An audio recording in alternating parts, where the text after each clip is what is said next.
Okay, guys, last time we were talking about functions and passing in arguments. This is a parameter. We pass this parameter in. Whatever argument was passed into the function fills in that variable. It's a local variable. You can change it, but it doesn't change the value outside of the code. There is something in this language, in this particular context, known as a static variable. And if you're a Java programmer and you're already familiar with the term static, be warned that this is a little bit different. And I'll show you what I mean. We could actually code this in, but a static variable, say we have a function like this, void a, and in it we declare a variable, int x is equal to 0. Then we ask for some value of x. We do some kind of calculation, right? We x plus plus. So inside a main, when we call a, let's say we print out x at that point. When we call a, well, x is equal to 0. That increases it to 1, so it's going to print out 1. What if we did this several times in a row? It's still going to print out 1 every single time, right? Because it jumps up here, it initializes our local variable x and assigns it the value 0. It increases it to 1, it prints it, and then it returns, so that by the time we come back down here and we call it again, it initializes that variable to 0, it adds 1 to it. What if you wanted this variable to retain its contents between calls? There's two ways of doing it. There's the global variable trick, where you could take x and define it out here, right? So you can make it a global variable, and then, every time you call a, it would increase x and print it out, and we would see the behavior we might have expected to begin with, right? It'd print out 1, 2, 3, 4, 5. What if you wanted to avoid that from being a global variable? You didn't want any other method to be able to monkey with it, but you still wanted it to maintain its state. That's what the static keyword means. Here's what I could do. I could type this as static, put that in there, use the static keyword, and what that does is it says, okay, the first time you enter this function, create that variable and reinitialize it. But it's a special variable. It's stored like a global variable memory, even though no other function can get to it. And so the next time that function is called, it goes, oh, I've already created that. So I'm not going to erase it and reset it with a value of 0. So if it was 1 at that point, it would go to 2. And it would go in 3, and so on. So static in this context, you put it in front of a local variable, and it says, okay, this is a super variable who doesn't forget his contents between calls to the function. It gets initialized only once, rather than one time per use of it, which is the norm for a local variable, right? Every time we went in here, it would have been resetting x to 0. But it's not true with the static keyword. It only initializes it the first time in the first function call, and after that it keeps using, it keeps that value, its last value, rather than reset it. So I hope that makes sense. We could type that in if we wanted to. May as well, just to get ourselves going on where we're taking this next.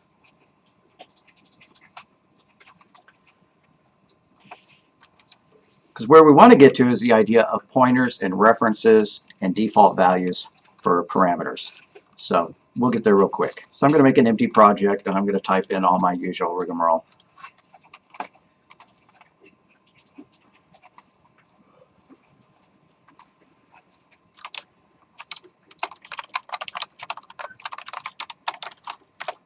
IOStream, string, using namespace, std, int main,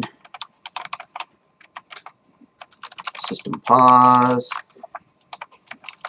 return 0, all well and good. Now I'm going to put that function in there, my a function, right? Doesn't have to do anything, so void a, parentheses in parentheses, curly brace, int x is equal to 0, x plus plus, cout, arrow arrow, x is space, quote, arrow arrow, x, arrow arrow, end out. And then put a call to that inside main. Put a couple calls.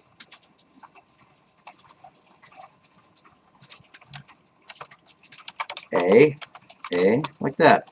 Call it 3 times, we'll see it print out 111.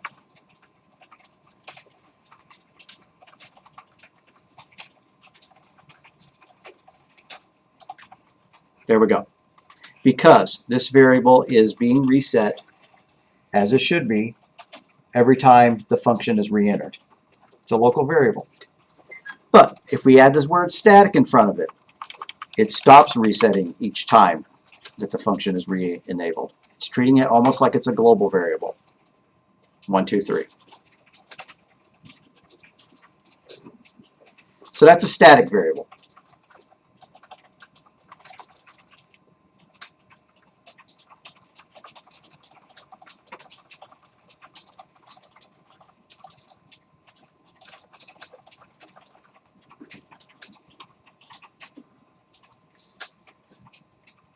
And when should you use a static variable? Well, anytime that you have data that you want to maintain its state between calls to a function, however, the need for them decreases dramatically once you move to object-oriented programming. And some languages, or a lot of languages like Java, don't even have the concept of a static locally declared variable. The word static is also used in another syntax in those different contexts, which we're not going to cover right now. Okay, so going and looking at our slides. A static local variable. That's a local variable. Usually a local variable only exists while that function is running. When the function terminates, the content of that local variable is lost. But a static local variable maintains that context between function calls. So the static local variable is defined and initialized only the first time the function is executed. It's given a default value of 0 if we hadn't defined one. I'd kind of forgotten that, but if I took that out, supposedly it would work just as well. I sound dubious. Okay, I'd rather give it a value. Anyways, why not make it absolutely blatant that that's my starting value for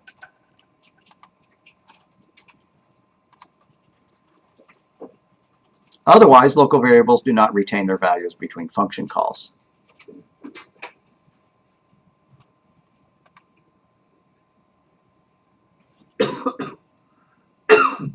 So we have a variable, a function called showStatic. What they did is they broke it up into 2 demonstrations. They wrote a function called showLocal, where they declared their local variable as non-static, and then they wrote another one called showStatic. And when you call showStatic, the variable was declared as static. But we've proven that, right? We don't have to write 2 separate functions in order to show that it works. We just wrote one function and changed its type.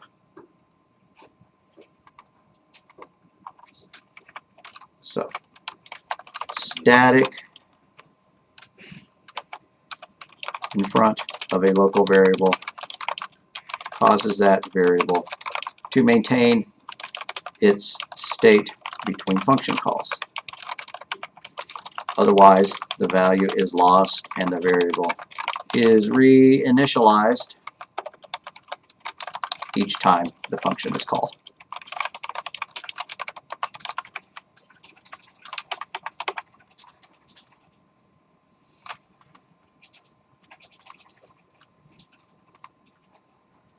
Default arguments. What if you don't want to have to specify a value every single time you call that function?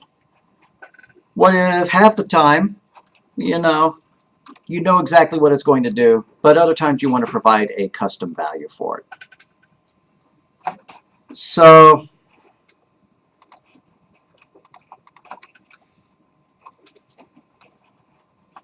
suddenly my brain slips on what would be a good demonstration of this without using the one that they're coming up with.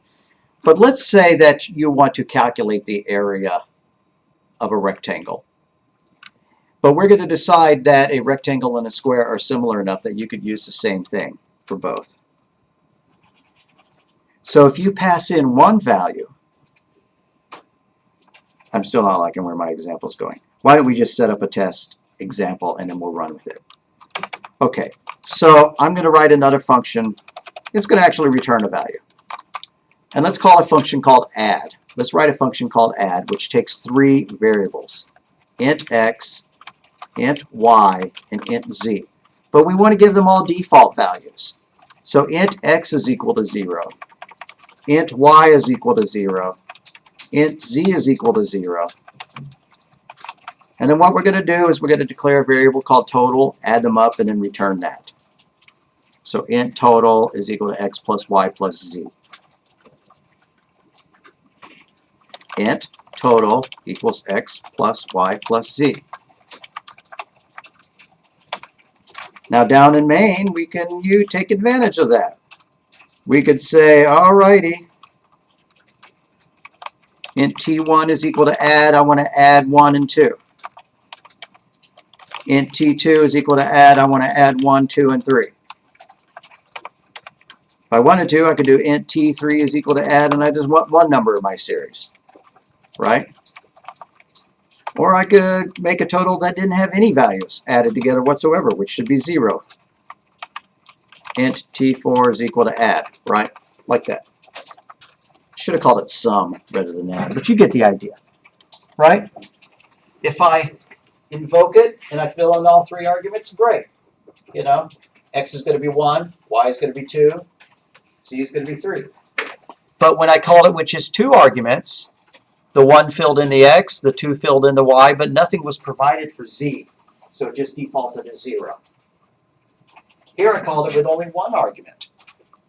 So x got filled in with 1, but there was no provided value for y, so it defaults to 0. There's no provided value for z, so it defaults to 0. The same concept exists in Python, whether you used it or not. But there are some, I won't say quirks, but once you start providing default variables, then the entire list, the rest of them have to be default variables as well. And I'll give you an example of that. Did we get rid of the A's under the int? They're still there. Yeah, they're still there. I didn't delete them. You could. It doesn't matter. You got the point. Yes, sir. You forgot to have a return to add. Yeah, I never returned it. Okay, great.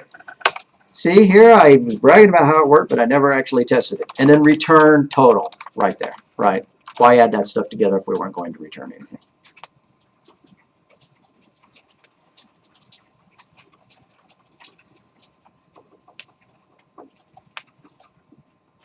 Let's make sure it works. Well, I'm not printing those values out, so I can't prove it's working. Just take it on faith. Okay, so what if I had some silly function and I thought I could get away with this? Int, don't even type this because this is so wrong. Int x is equal to 0, int y, int z. And then I'm going to do something with return x plus y plus z. What I thought when I was writing this was that, oh great, I can skip providing an x parameter, but I have to provide a y and a z parameter. No, it doesn't work like that, because when we invoked it, we're just passing in a series of numbers, right? And if we provide a default value for that one, we'd better also provide one for that one and that one and that one, because otherwise, if we were just passing in 2 numbers, how would it know which ones to fill in, right? The first number is always going to go into the first one. The second number is always going to go into the second one. The third number is always going to go into the third one. So it doesn't make sense to allow the first one to have a default without the rest of them. That makes absolutely no sense, and the compiler will complain just as this one did.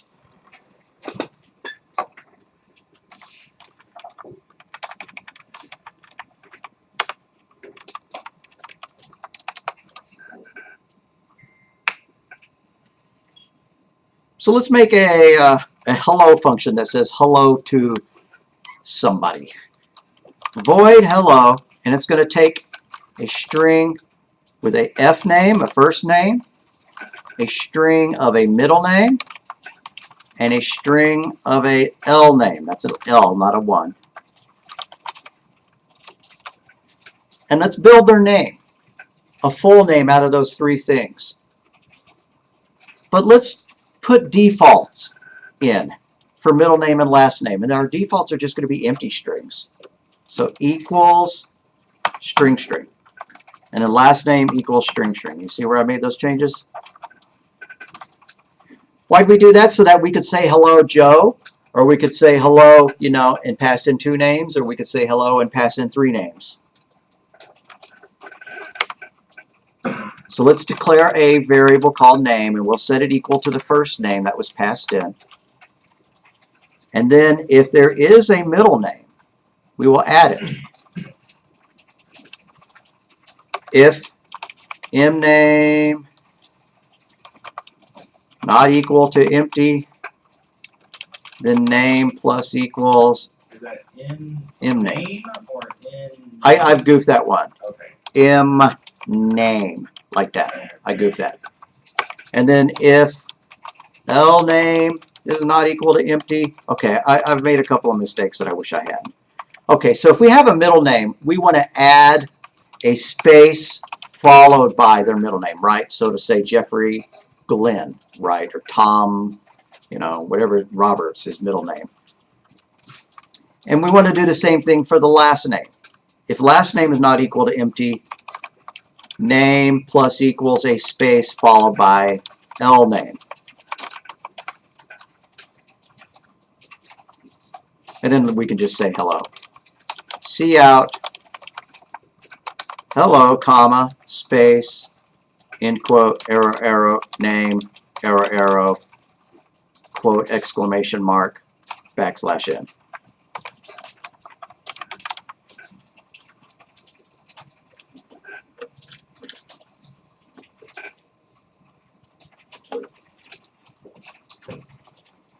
And down in main, I need to call this a couple of times. So I'm going to try it all the way, all 3 ways. Hello, Joe. Hello,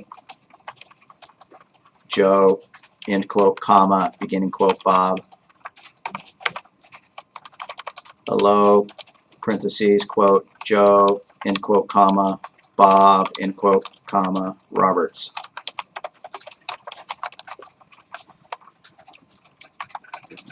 And if we did that right, it'll say hello 3 different times and hopefully not look too bad while doing so. See there? Hello, Joe. Hello, Joe Bob. Hello, Joe Bob Roberts.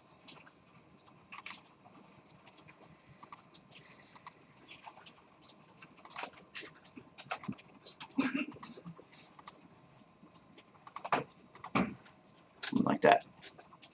Hope that makes sense. We're taking advantage of default parameters. And if they pass something in, great. We use it. If they didn't pass something in, we kind of skipped it. That's what we did with our if statements there. Now, if we were going to do that, is that the only way to pass in a variable list of data? No, you can pass it in as an array, right? You have multiple names, store them in an array, and then send them to that function, and then, you know, you could loop through the array and add them all up.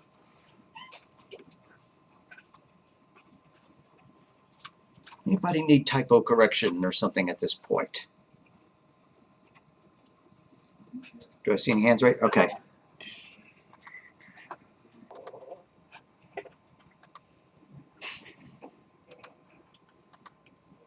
All right, so default arguments.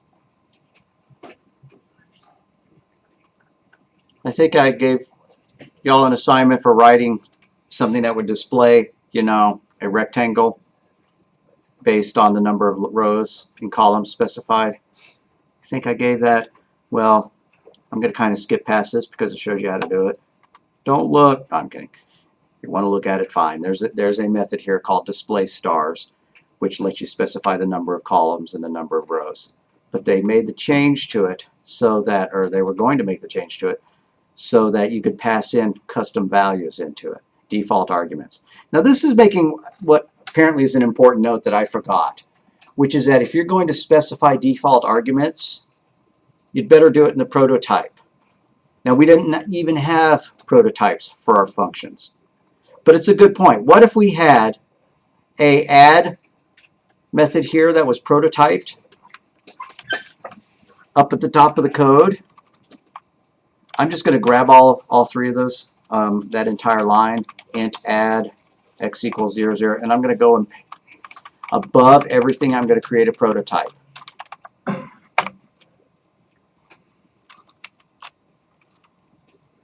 Now what happens if I put in 2 different values, right? What if he has custom values, default values, and he also has values? So just to test that theory, down here I'm going to make this say default x is equal to 10, y is equal to 10, z is equal to 10. Now we have two different sets of default variables being declared, right? We have those where they were all 0, and down here we have them all 10. Now which is going to take priority when we actually run it? The answer is it blows up. That's good. That's good news, actually. And so what it says is redefinition of default parameter. So if you're going to use default parameters, you should stick them in the prototype. Now, I don't really like that because I would like to see those default parameters right when I'm looking at the code. But we got to play the cards that were dealt. So if I want to get this to work again now that I have a prototype here, I need to come down here. Well, can I get away with nuking them here and leaving them in the other place? Let's see if that's true. Let's see if we have to put them in the prototype. Nope. Good deal. Okay, so they can only be in one place or the other. Just be aware of that. Default values can either go in the parameter list of the function header itself or in the prototype, but not in both.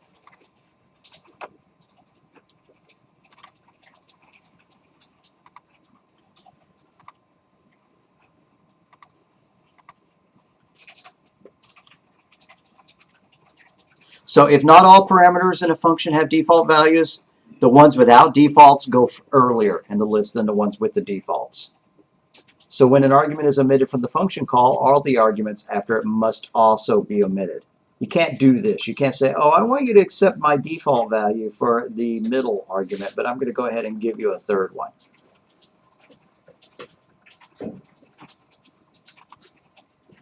Reference variables. Remember, we talked a lot about you can pass data into a function, but then you can't get it back out without a return statement. But you can. A couple of different ways. We talked about one way, using a global variable instead to pass it back. That's kind of that's nasty. Another way is to use a pointer, which we haven't talked about yet, and the third is to use a reference, which is what we're going to talk about. So a reference variable is a mechanism that allows a function to work with the original argument, not a copy of the argument, because otherwise it does pass by value or pass by copy, right? We pass our sum function and we pass a number in. It gets a copy of that number. It doesn't get the original data so that it can make changes to it. So that allows a function to modify values stored in the calling environment. And by the way, you don't have this concept at all in Java. If you go looking for it, you're not going to be able to find it. You do have it in C#, so if you take C#, great, it comes. But you don't have it in Python and you don't have it in Java. So this may be a new concept for you. How do you get the data back out of it? This provides you a way to have a function that returns more than one value. Well, what does that mean? Well, you know, in Python, this is perfectly good code. You could do define function, you know, and then have it, that was supposed to be a colon, you know, return 1, 2, 3, and then when you called a, you could say x, y, z is equal to like that. And when you did that, x wound up being equal to a, 1, y equal 2, and z equal 3. Maybe you never did that in Python. That's totally okay because it's totally weird. It's the only language that I know of that allows you to do it in that fashion. However, in our language, we don't have that option. So if we did something like this, void a, and we wanted to pass some variable x in, you know, and then we decided, oh, I want to return some value out of that, like we're converting it. Okay, I'm going to return x plus 1. I better not make that a void anymore. It better be an int. Well, fine, but then what if you had a second value that you wanted to return as well, like both the height and the width of a rectangle or something like that? You can't return two things. You can't return 3 things. You can't return 4 things. Now, there's always ways, right? You could create an array and stuff a bunch of values in it, you know, and then return that entire array. But let's ignore. Let's go with the simplest option. If this is not going to work, let's go back to our code. Above main, I'm going to write 2 functions. One called change me1 or change1 and one called change2. So void change 1, and it takes a parameter x. So void change 1 int x. And all it does is it set x equal to 1,000. And then just copy that code and change it to change 2. Copy and paste it and change it so that one's called change 1 and one's called change 2. Now, right now, they don't do anything different.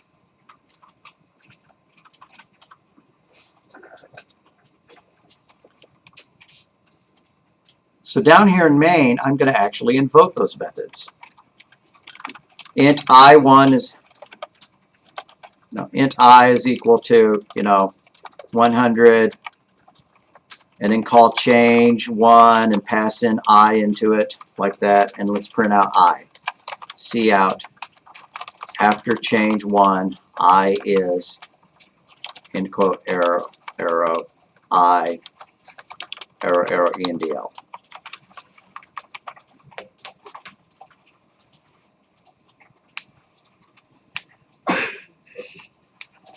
Now copy those 3 lines and make it say change 2 and change the I to a J or some other letters. So after you've typed in those 3 lines, I guess I better get this stuff back on the screen. After you've typed in these 3 lines, copy those, paste them, and make it say int J. Maybe I should use another letter rather than I, because I's and J's look very much alike. So how about M? Int M is equal to 100. Change 2, passing in M. And then our cout's going to say after change 2, M is arrow, arrow, M.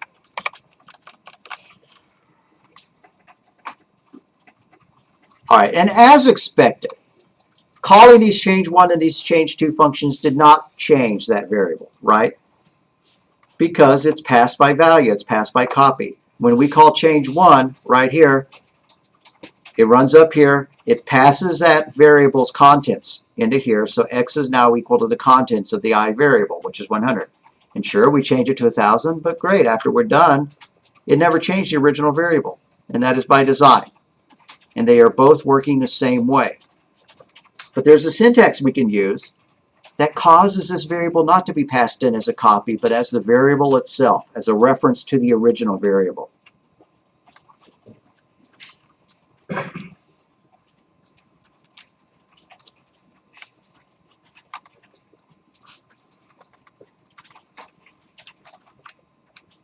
Before I start making the changes to make this work, I want to make sure that it's not broken for anybody yet. Anybody need a second pair of eyeballs on the screen? All right. So a reference is what's known as an alias for another variable. And you declare it with the ampersand. What I would do is for change 2, I would go and I would put an ampersand in front of that x. See what I did there? Now what that is saying is that x is not a copy of the data being passed into it. X actually is the variable that's being passed into it. Now notice I said variable that's being passed in. You couldn't pass in a constant like that. You couldn't pass in a literal number. We could try. But by making that one change, now when we run it, it should say that m is equal to 1,000. This call actually should wind up changing the contents of the m variable.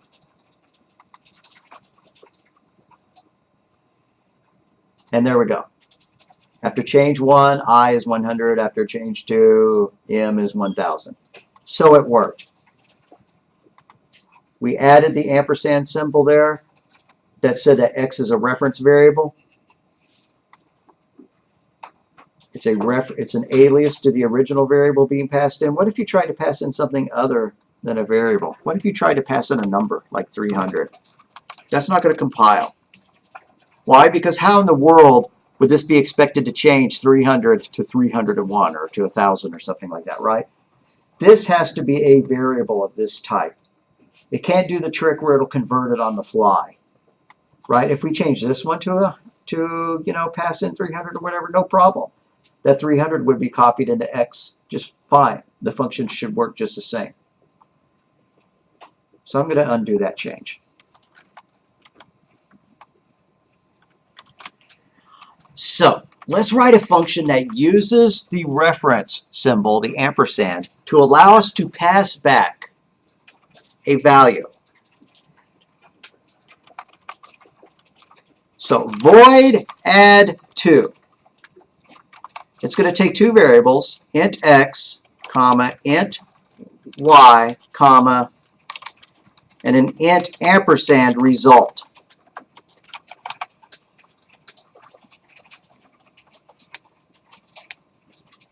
So what it does is result is equal to x plus y.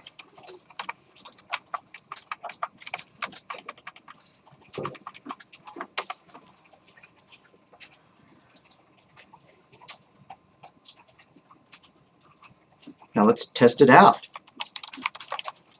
Int value, add 2, parentheses, 10, comma, 20, comma, and please store the result in the value variable. And we could print it out if we so chose. Add 2 value is space, end quote, value, space, ENDL.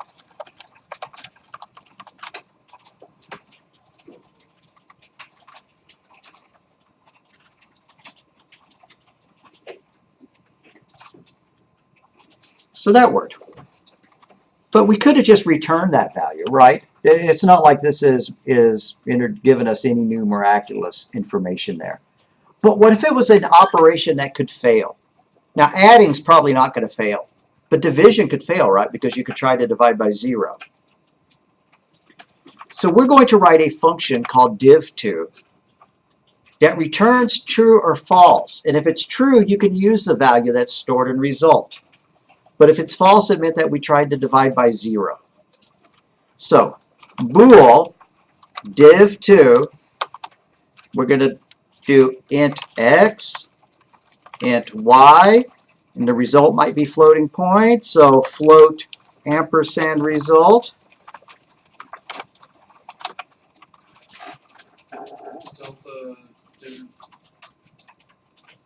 Have I done something wrong? Well, don't all the divisors have to be floats, or you're still going to get new? Yeah, I could pass them all in as floats. Okay, sounds good. So let's take that as a float. Let's take that as a float. What I would have done if I wanted to correct it without doing that is I would have stored x or y into a float before doing the math. Okay, so we need to rule out the idea that y might be 0. So if y is equal to 0, we have a problem. Just return false. Otherwise, we can get the result. Result is equal to x divided by y. Return true.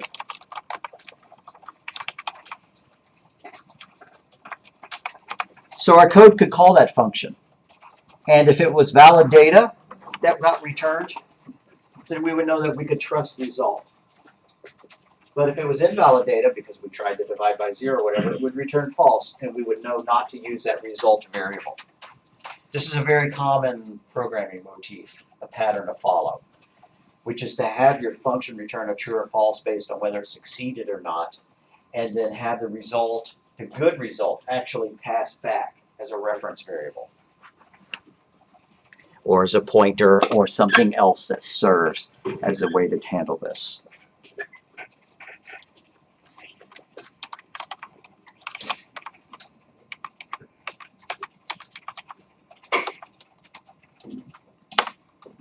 So I guess we should go ahead and test that. Int a1, comma a2. Let's ask the user for 2 values. Cout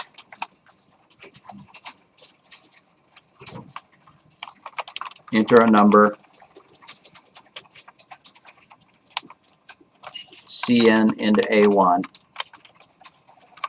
Cout arrow arrow. Enter a second number. End quote, semicolon, Cn into A2.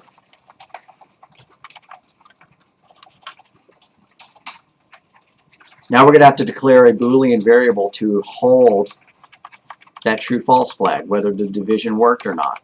So bool be okay, Boolean for be, Boolean okay variable is, I don't have something to hold the result yet though. So I'm going to make an A3. Go up to int A1 comma A2. Nah, I'll define it just above it. So above that bool be okay or below it, int A3, and then bool be okay, yeah, put it above it. Put that right there. Is equal to div to A1 comma A2 comma A3.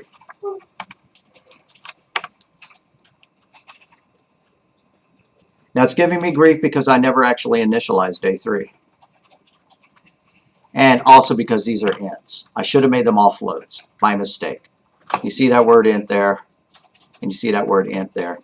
Notice that it was happy to let me pass ints into floats when they were not reference variables.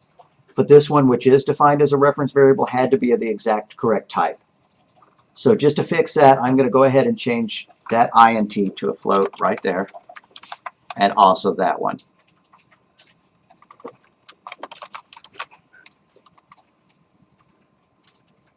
So 10, 20. All right, so at least it didn't crash, but we never did anything with the value. We called it. Let's test it. If be okay, cout, division worked, result equals, end quote, arrow, arrow, A3, arrow, arrow, ENDL. Else, there was a problem.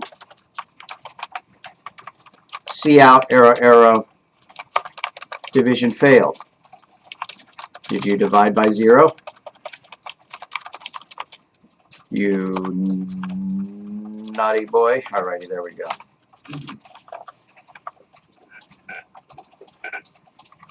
I'm going to run it 2 times. I'm going to test it both ways. One with the second number being a 0. It says division failed. Did you divide by 0? And then I'm going to run it again. Enter a number, enter a second number, and the second number now is not going to be 0. And so it actually worked. And like I said, for languages that support reference variables, this is a common tactic.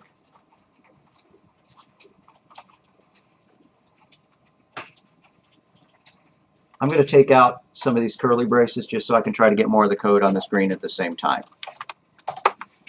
Removing that one, I'm removing that one, removing that one. I can't quite get it all on the screen at the same time. Maybe if I remove that slidey window there. Yeah. There we go.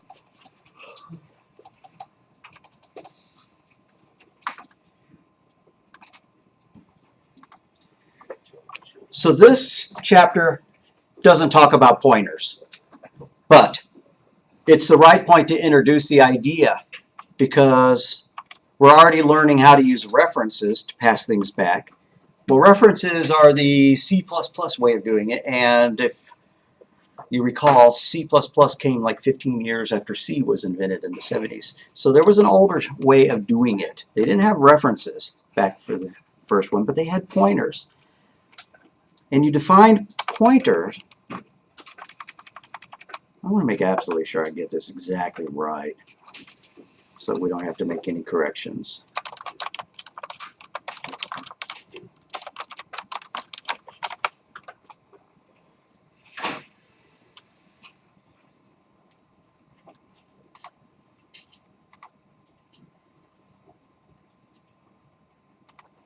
Nah. Could just wait until we get to it.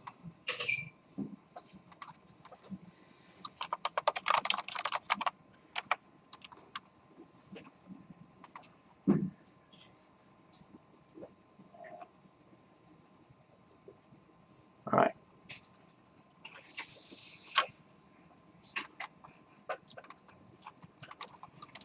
Okay, so remember that change to function? We're going to write one more that takes a pointer. So go back to where it says change to, and we're going to write another one. Void change 3, int star px. And I'm going to put a comment here that uses a pointer. And I should have put a comment on the other one that says uses a reference. All right, and then in here I'm going to say star px is equal to 1,000, or any value that you want. What does this mean? The star means this is not a variable, it's a pointer to a variable. This is not an int, it's a pointer to an int. And what is a pointer? It contains the address of a variable. Let's go down to main and play with that just a little bit. Now that we have that function defined, if I go down to main, bless you, I'm going to declare a variable. I don't know what I'm going to call it. Int number is equal to 1. And then I want a pointer to that variable. Int star p. Now, p is equal to the address of the number variable. And let's just write them both out. Cout number ENDL, and then cout our p, our pointer. Now one is going to contain the value 1, right? But the other one's going to contain an address. It's got the address of the number variable stored in it. That's what the ampersand means in this context, is address. We don't usually care about addresses. And in languages like Python and Java, for the most part, you cannot get the address of a variable directly and start playing with it. But C and C++ are happy to let you do it. And so there we go. Check it out. We have a variable somewhere called number. It's got the contents 1, but it's stored at memory address 14FEC8, whatever. We don't care about what that specific number is, and if you ran it a second time, it might have a different value because this is just an address in RAM. Let's get a different variable and do the same thing. So I'm going to go back down into main, and I'm going to repeat this little rigmarole right here. Let's declare a second variable. Int num2 is equal to 2. Int star p2. And then p2 is equal to the address of the num2 variable. And let's print those both out, just like we did up here.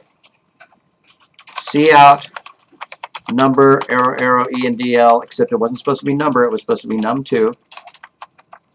And then cout arrow p2 arrow ENDL.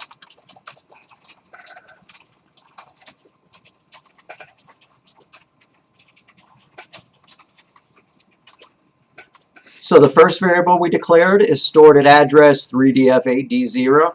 The second variable we declared is stored at address 3df8b8. Now notice that that's in the opposite order. If you can read hexadecimal numbers, this one is earlier in memory than that one. So you can't really rely on data being in any specific area of memory, right? But you can find out what area of memory it is stored in. And why would you do that? So that you could change the values of it. Right? See, here we have this pointer to this number. Before we print out the number itself, add a couple of blank lines there in front of those first pairs of couts. And let's give it a new value. I want the value stored in that address to not be 1, but I want it to be my favorite number 1, 2, 3, 4, 5, 6, 7. And do the same thing down here for P2. Underneath the P2 is equal to ampersand num2, do star P2 is equal to 86753, whatever, like that. 86754, like that.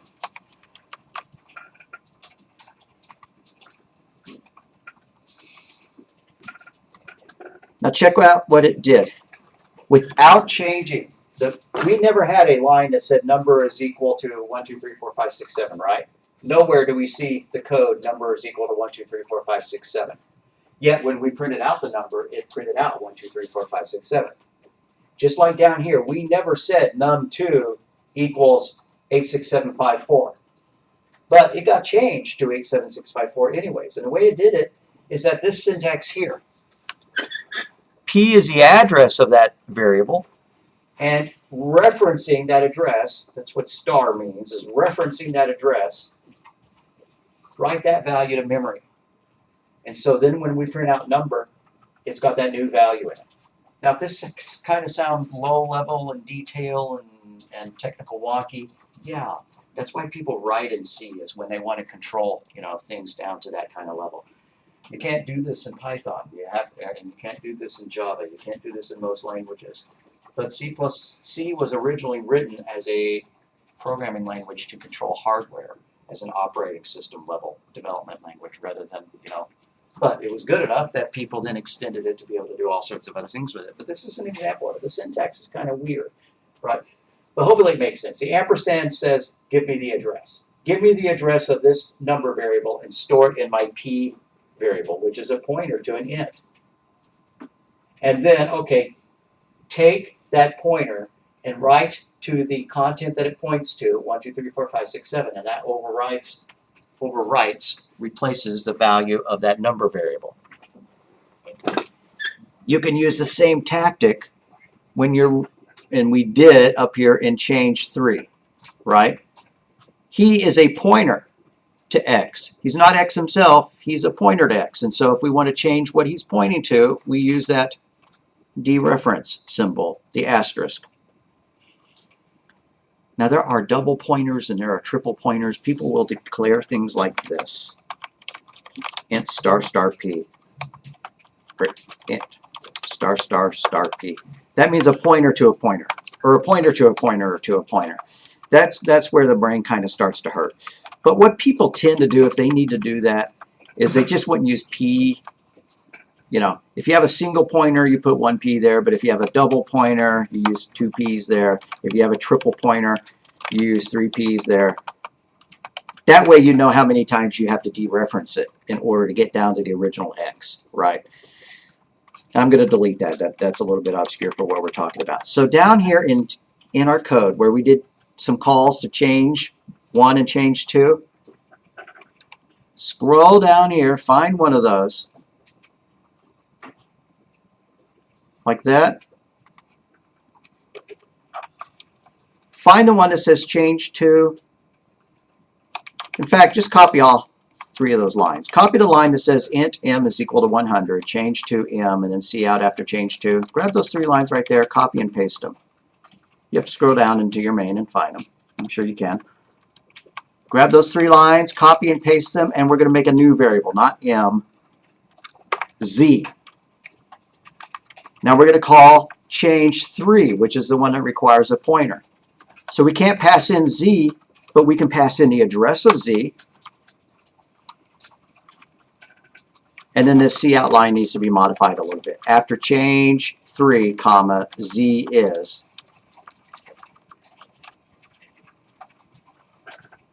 Now we're definitely going to hit this topic again. This isn't the only time we're going to hit the topic of pointers. I'm thinking that the idea of reference variables is easy enough that you could use them without lecturing them over a whole lot, but pointers are a slightly different beast. But you see what we're doing here? We declared a variable and then we passed its address in to the change 3 function. And the change 3 function up here was able to use that address to give that variable a new value. And that's old school. That's how people did it before the invention of reference parameters like we have there.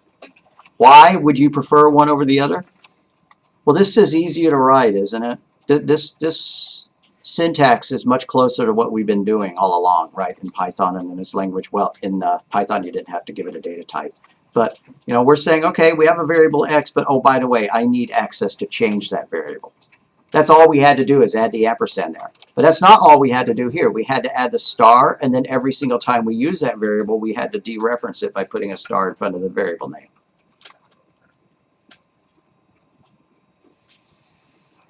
I haven't run the code in a long time, so it's possible I've broken it severely. Let's give it a shot. Rebuild solution.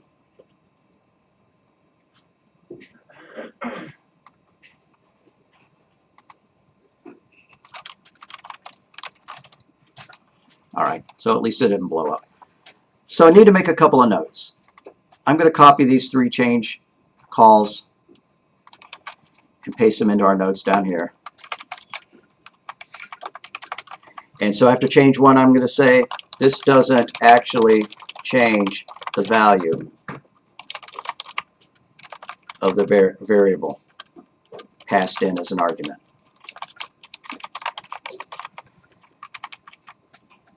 Now this one does.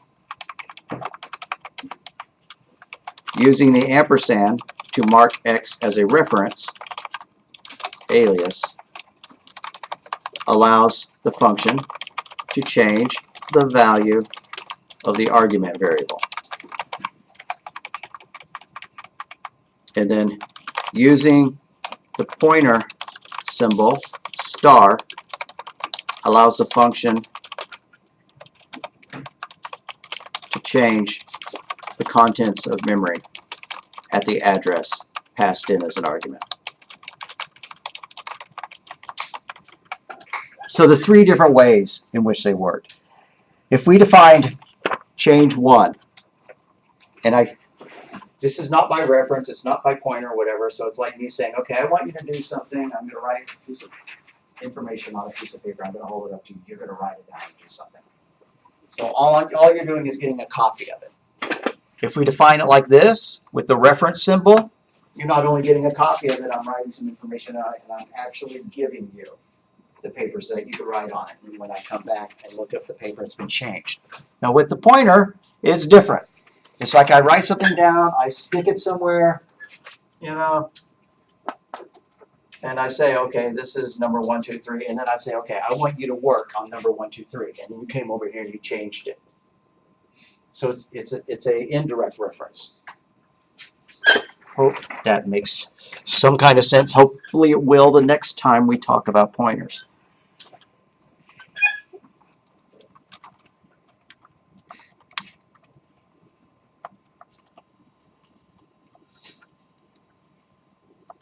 Now some of this stuff we know already that I kind of skipped over, but let's make sure.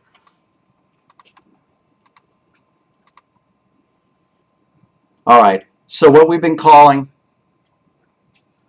here they just have to throw in things that are different from what we've been saying before. Usually we've been saying that a parameter is the variable declared inside the parentheses, and that when you call it, you pass it an argument. This slide is saying, oh, by the way, that you could call that parameter a formal parameter, or you could call it a formal argument, and then when you invoke it, you're passing in an actual parameter or an actual argument. I'm never going to use that terminology again.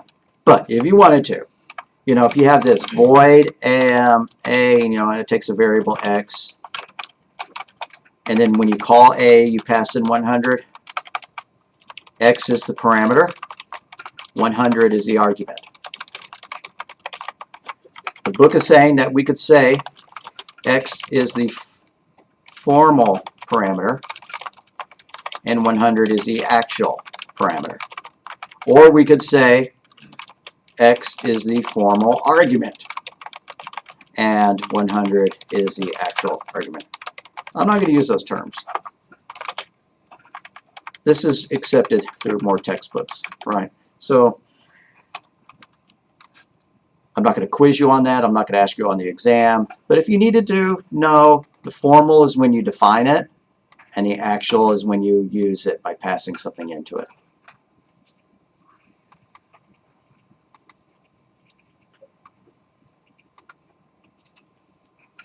So when you call a function, the value of the argument is copied into the parameter, unless you're using a reference or a pointer.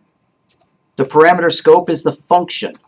This variable here, x, is only good between those two braces because that's its scope. A parameter's scope is local, right? Not global. We can only access that parameter between here to here.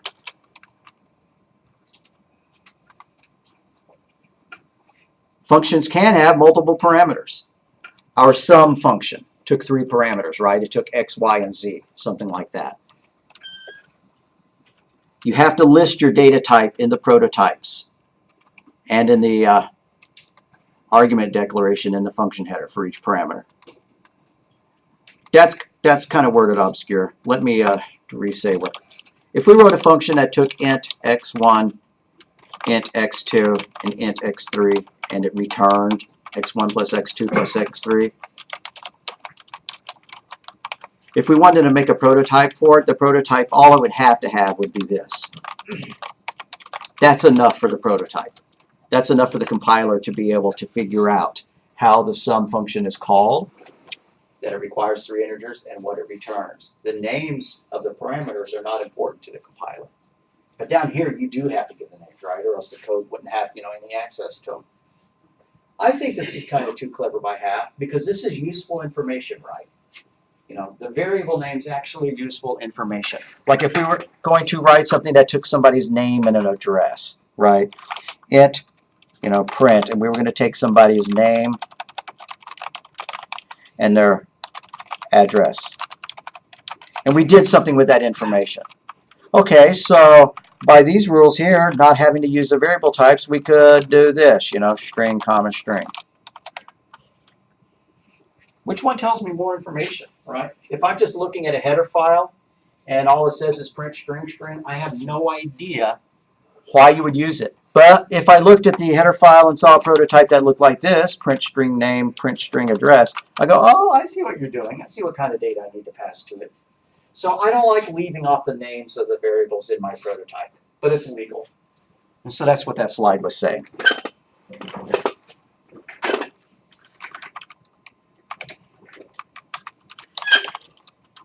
When declaring prototypes, you can leave off the prototype variable names, the parameter names, and just provide the types. But why? Parameter names are useful information.